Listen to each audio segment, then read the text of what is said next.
Hi, everybody. It's Ed, My Figure Universe. And this week on Boosting the Signal, my guest is Sean Von Gorman.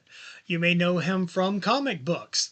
He is one of the co creators of the Pedestrian comic book along with Joey Esposito as well. He has been a variant cover artist on various Star Trek comic books from IDW, as well as so many other things, and we're going to talk about that this week on Boosting the Signal. I hope you enjoy this week's episode, and thank you for watching and listening.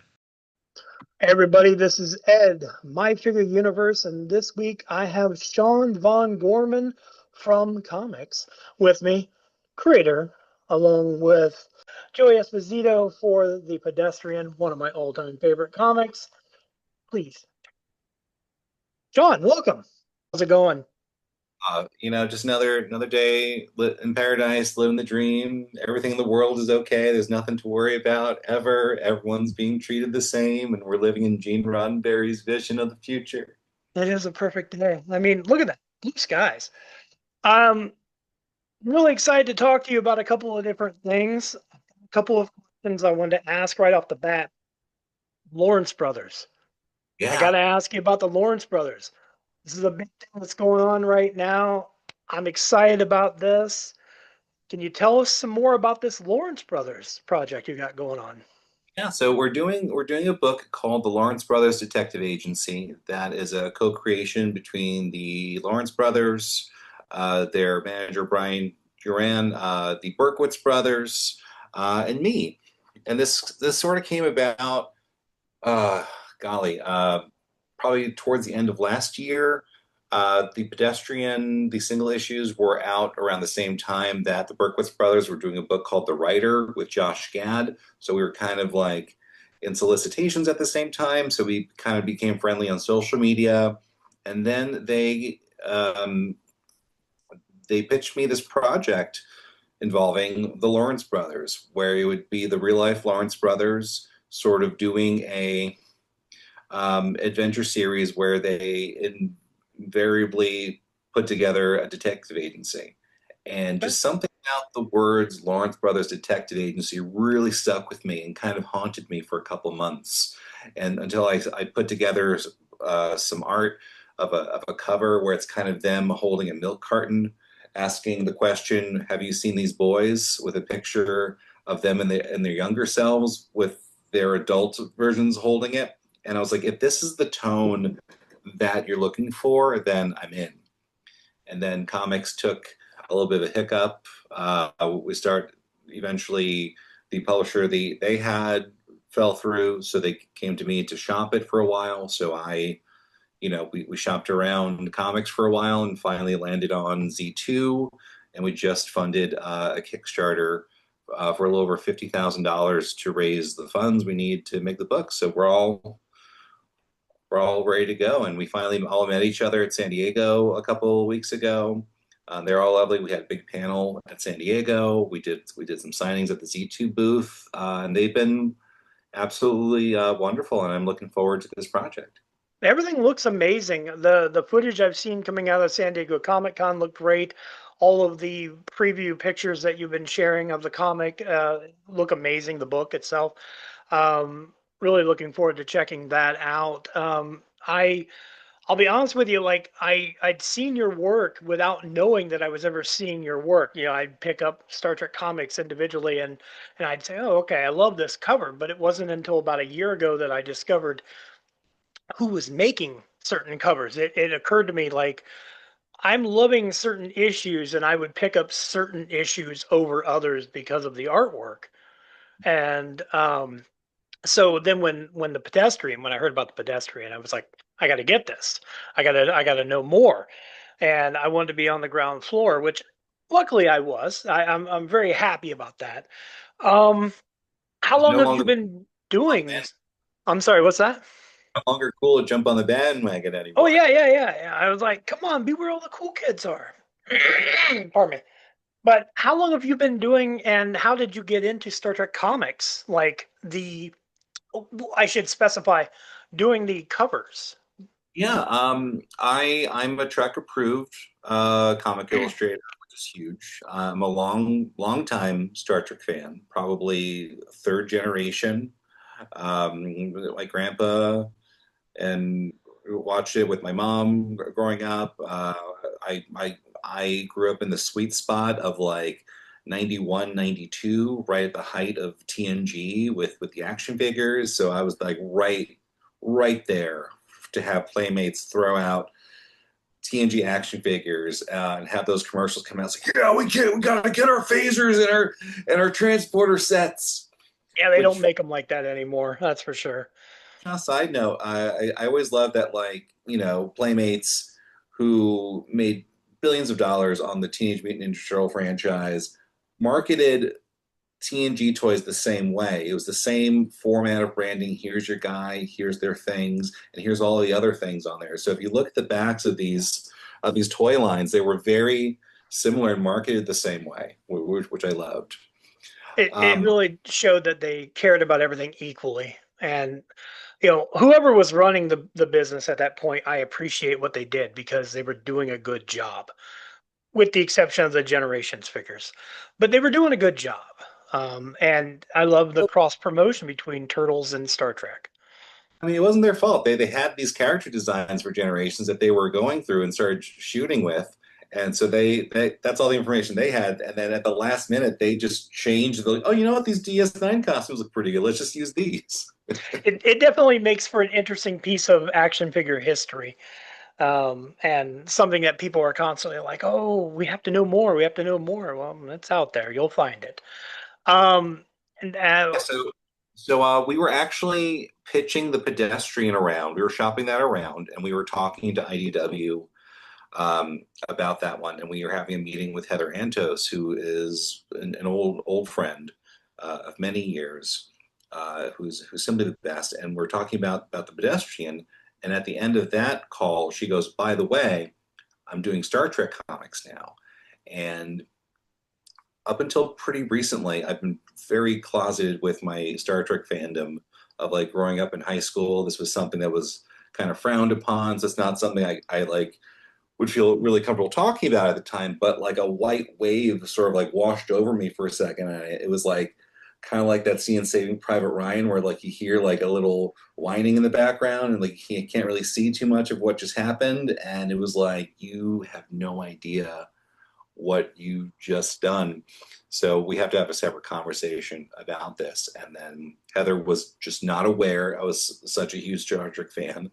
I was like, I'd love to do some samples. I put together, a dense sample packet of, here's some hero shots, here's character designs, and here's some weird ones. I think the weirdest one I had was what I was calling like Will Riker's album cover, where it's like him on Alien Planet holding a trombone, doing the Riker on a rock, and like Beverly's just sort of like off in the distance.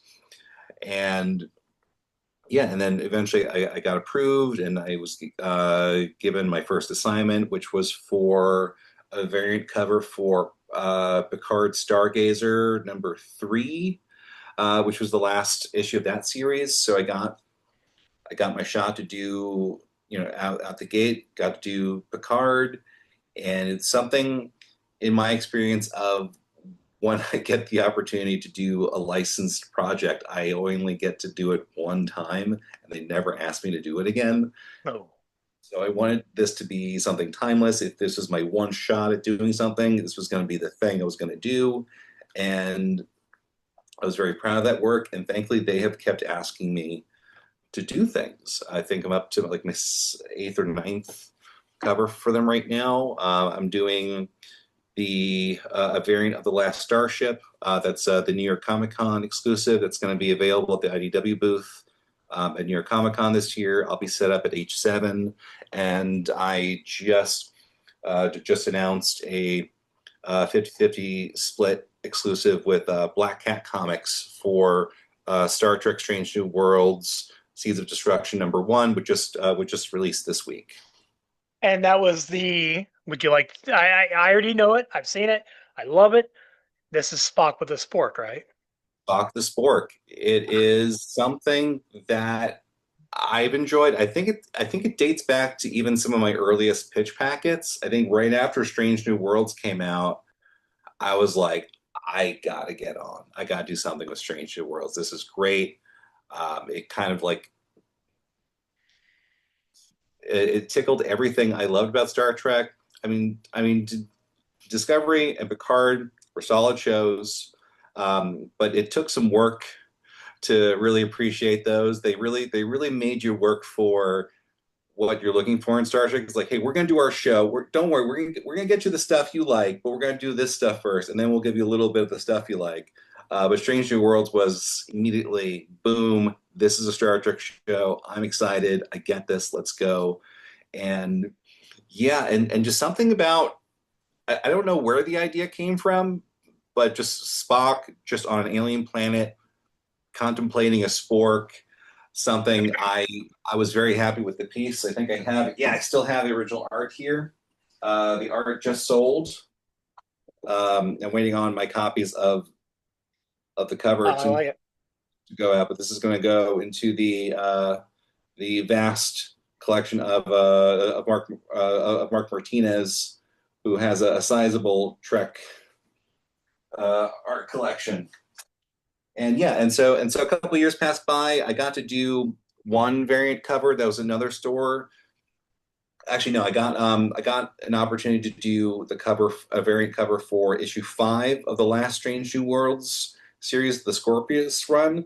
But it was Okay. something that it was kind of like a villain shot. I got to get the Enterprise in there, but I had this idea for another one that was sort of like a tribute to the George Perez Star Trek art of the early '80s. I thought that concept of that Star Trek #1 with the Strange New Worlds characters would be something really cool. So that was part of my pitch packet as well. And then they didn't go for that one, but I was like, would you be cool if I shop this one around? We found some shops who were down for it, and we actually got the #1 and #5 out of that series.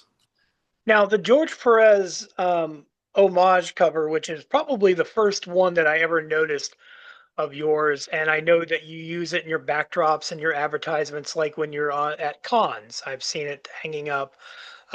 It came out prior to George Perez's passing. Did he ever have a chance to see it or No, meet? it actually came out after his passing. Oh, did it? Did it? Yeah, so he's been gone a little while now, sadly.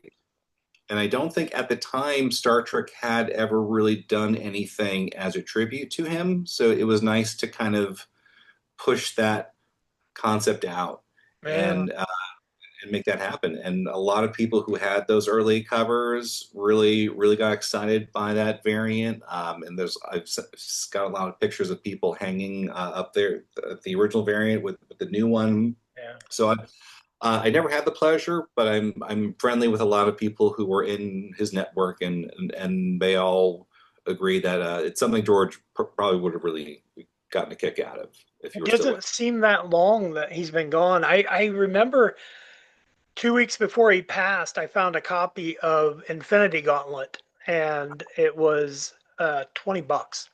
And I'm like, all right, I better grab this. I knew he was ailing. I wasn't, and I didn't have a pristine copy, so I picked it up. I'm glad I did, but yeah, that's great. Now with New York City Comic Con coming up, you had mentioned you have your variant. You say you're going to be at booth H7, so everybody that's watching. Um, um, with New York City Comic Con coming up, which by the time this airs won't be too far off. I mean, a little bit closer. Do you have any like? Are you going to be opening up for? Uh, Trying to think of the right word. Are you going to be opening up for people to, commissions such as that? Sure, yeah, I'm always open for commissions, and I definitely have a list open for New York Comic Con. So anyone within the sound of my voice, either I'll have original Trek art on me, I'll have copies of both variants. I will be signing with IDW. They haven't announced their date just yet, but it's going to be earlier in the show. I think it might be the first day, but keep an eye out for that announcement. And yeah, if anyone is interested in track art, uh, I've I've got some pieces in my book from my IDW samples. I think I still have I sold. I may have sold it, but I have my now prized possession. Because on the day I found out I got my first Star Trek gig, I was at a convention and Jonathan Frakes was there. Oh, So it felt so good that I saw Jonathan Frakes didn't have a line. So I was like, oh, okay, let me just go talk to him. And he was very nice, very kind, and was able to in that moment. Like I've been a huge fan for so long, and I got my first gig doing something for Star Trek to, be able to contribute to the franchise is huge. He was well, very that's kind. great. I showed him. I had a print of the colored piece of the Riker album cover, and he got a kick out of it. And he goes, would you like me to sign?" So I kind of point at his crotchal area. He goes, "Well, I don't want to sign on your art." And I was like, "Well, it's your crotch." And he sighs and he goes, "It is my crotch." And he signs it right in that area. So I mean, that was a fun. if anybody's gonna sign there, it has to be him. Yeah, absolutely. I love that he's back and a very prominent fixture in the franchise. Coming back as a director, he's delivered some of the best episodes that we've gotten over these new runs. Yeah, and he's just really looking like he's having a great time doing it. And that's great too. I there's been something really great that came out of Picard season 3. Ever since that aired, Terry Matalas pulled off magic and he put magic back out there. I don't know how to put it. I'd like to see it come back. I'd like to see a little bit of that magic again. But I'm always happy with what we get. I have to ask on a personal note, are we going to get any more pedestrian anytime soon? We are working on it. I mean, as you probably know, comics has taken a fantastic hit. Like the basic foundations of comic book distribution have been disrupted in a way that, few predicted it would be this bad because not only has the, you know, Diamond Distributors, for those who don't know, was for maybe close to 30 years a monopoly in terms of you get a comic in a store, the publisher has to send it through Diamond. A couple years ago, a few other competitors popped up around the time of COVID, but eventually Diamond declared bankruptcy back in January. So now a lot of contracts have been tied up. They were trying to find a buyer. They eventually got a buyer.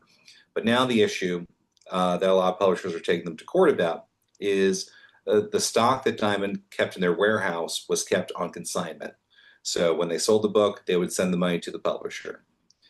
We have sold pretty much all copies of Pedestrian. We're essentially sold out um, in the Volume 1 trade paperback. They don't have it anymore. I think Amazon sold out. I've got probably 100 on me. Magma, I think, is sold out. So we sold all the books, but now Diamond is not giving us that money, but they're using that to pay off their debts through the bankruptcy. And so that was unexpected. We were in talks to do a second volume. Thankfully, that first run of Pedestrian just missed that bullet. Like our last issue came out in December, and then the bubble burst in January. So we've been focusing on, we're developing our second volume. We've got a clear idea of where we want to go. We've been sourcing covers. Now it's a matter of, what Magma is going to be able to do to get out of this because they were a smaller publisher anyway. And then this is just a major hit to have such, a clear and concise victory of, we were nominated for an Eisner, we're up for a Ringo Award. We've gotten lots of uh, mentions on best of lists of last year. So this is a hot book. This is a viable property, and we should have seen a profit already from this. But because of how this is shaking out, we've essentially had to wait out this year. So everything I've been doing right now is covers and waiting for Pedestrian to pop up. We're developing our media pitch. So we're trying to focus on those things right now. And right now, with the Ring Awards coming up, where the nominations are open, so any people, any comic pros within the sound of my voice, if this is something you have room on your ballot for this year, definitely consider giving us a vote. It would definitely help get us through till next year, because hopefully once things quiet down, we can hopefully come back with a second volume and a second printing of the trade paperback. So we're in a great position to really come back into the marketplace aggressively.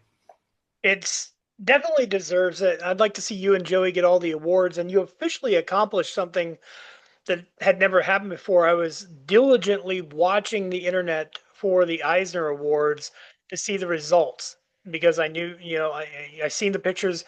You guys were at the ceremony. I'm like, okay, I know it's happening. I know it's happening. I'm like, can I watch this? I was like, where do I find this? And you know, but unfortunately, it didn't go the way I wanted it to, or you. Yeah, But I mean, I was talking to Jeff Lemire afterwards, and he was like, "How you doing, buddy?" I was like, "Probably the same as you are," because we were both up for it.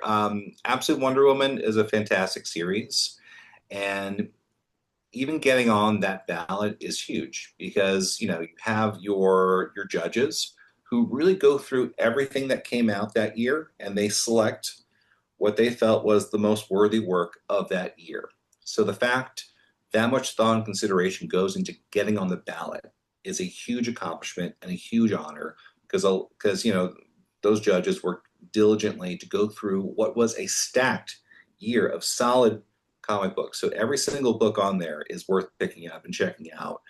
But we also knew going in we were up against a Batman book, a Wonder Woman book. Jeff Lemire was on there. Tony Fleecs is on there. These were huge, huge people and projects that the fact we're even in there is humongous because we were this indie book that was a sleeper hit of the summer that people discovered and really connected with in a way that people are still talking about. You're still recommending it to our friends. We have people showing up as the character to shows.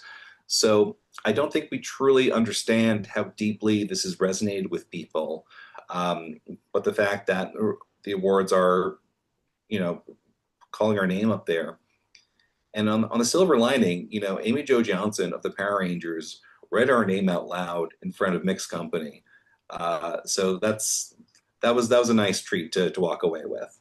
that's a win right there. And not for nothing, but a lot of it came down to, and I don't know if you have a history or a background in uh, publicizing or even promotion, but you promoted the pedestrian really well. Like the lead up to it, you kept teasing the signs. You would tease, the crosswalks, and it was like, this has my attention. What's going on? And then as the comic was being released, it was like, I need to know, and obviously I made a point to get it. And, like I had to ask my local shop, it's like, I need it. Well, what is that? It's like, well, here, go get it, but, so yeah, well done all the way around. I appreciate that. It's something that, we had many years of grinding and build up to before it was even a book. We had, back probably late 2019, we had this idea to join I, and then lockdown happened. So this was something we could spend a year focusing on in in secret. This was a secret project we worked on for a year, pure creative vacuum. We didn't show it to anybody until we had maybe like two issues of content ready, and we showed it to some friends, and they're like, "This is really good." So then we started shopping it around. So we've had lots of time to really build up on this and build up assets and really understand what this is and being able to shop this around at shows. We had like a short ash can of like the first 6 pages of the first scene where he disrupts a mugging and then chases the bad guy, and then red light, he can't cross the street because of course he can't cross the street. I He's love mug. it when she's asking, "What are you doing?" Like, go get them. Yeah, I've been doing a like a stage reading version of it, like at schools and conventions, and that moment is always a solid response. I had a woman fall out of her chair at a school I was reading it to. Like the teacher just fell out of her seat just at that moment. So like we knew we had that. So we had that moment in a book and we were selling it. We had a cover very similar to the cover you have in your hand. And this wasn't a hard sell. We just put it on the table and people would just come over like, what is this? And they would pick it up and like, this is stupid. And then they would flip through that scene and they go, oh, I get this. Let me know when this is a thing. So we gave copies to the shops we were friendly with. We built up a lot of goodwill before, we found the right publisher that believed in the project and wanted to put it out and invest in it. So, I mean, again, we're very thankful to all the shops who were down from the beginning, all the people who picked up the ash can, all the people who would not shut up about it to their shops. And yeah, I mean, it's really leveled us up in many ways of where we are in our career now, because now we're Eisner nominated creators or Ringo nominated creators. Our name was up there with Batman and Wonder Woman, and it will always be up there with Batman and Wonder Woman for that year till the end of time. And That's we're very great. excited to do more and see where we go with this. I'm definitely hoping for more. It's a wonderful property that definitely deserves a future and a continuation. And yeah, I the whole diamond situation, I felt it on a customer level. There was so many things I had ordered that pull lists that had to be readjusted, or things, and I missed like I subscribed to the Quick Stop comics, the Kevin Smith, and like I missed issue 2 of volume, I think it was volume 2, issue 2, because of that. And like now it's like all right, I guess I got to go to the Bay of V and pick it up. But the it, it's frustrating. There's a lot of stuff that I missed out on, and I had to go back and get. Thankfully, though, my comic shop was really good with your work with the Pedestrian, and then like even like when there was the little blurb in, what was it? There was oh my goodness, I'm drawing a blank. You guys were in a little uh, can't think of his name, but Oh, in the Chip Zdarsky newsletter. yes, yes, yes. My local shop was kind enough to make sure that I got that because I wanted to be pedestrian complete. And the thing was, and like when Chip was doing sex criminals, I was always getting sex criminals. So it's like it kind of went hand in hand. Might as well have that in the collection as well. Yeah, no, we did that as an ad. Um, I'm friendly with Adam Freeman, who has a firm that handles their advertising. And when they opened it up to advertisers, I was like, yeah, we're doing that. And so we figured, let's do it as like a newspaper style strip for this book and make it look like they asked us to do it. And I thought, you've got a bunch of people working on this for Chip Zdarsky's thing, but I missed something on the specs. And Chip Zdarsky emailed me that. I was like, hey, your font's too small. Like, whoa, this was a Chip. I've been a big fan since your Applebee's comments, where for those who remember, he would he started he first gained notoriety by writing these very long, extravagant responses to like Applebee's and chain restaurants on Facebook, where like they would advertise their promotion for like their new app selections, and he would like write like a whole paragraph about how excited he was to get down and try this new promotion. And that's how I found out about him first, before Sex Criminals. Like a buddy at work was like, "Have you seen these comments?" I was like, "Oh, holy shit! The Applebee comic guy is writing comics now. That's There you fantastic." go. And he wrote back, "Still some of my finest work." It's always great when you get a chance to speak with people that you admire, and then You said your font was too small though. What was up with that? Because I don't remember there being an issue with the actual. Well, no, like he responded and he worked at it a couple times, and we corrected the issue. But he was the one to reach out to me and correct it because he's actually the one putting it together, Oh, which okay. is think, oh, it's not, it can't be him. It is him. He is putting this out himself, which is amazing. That is great.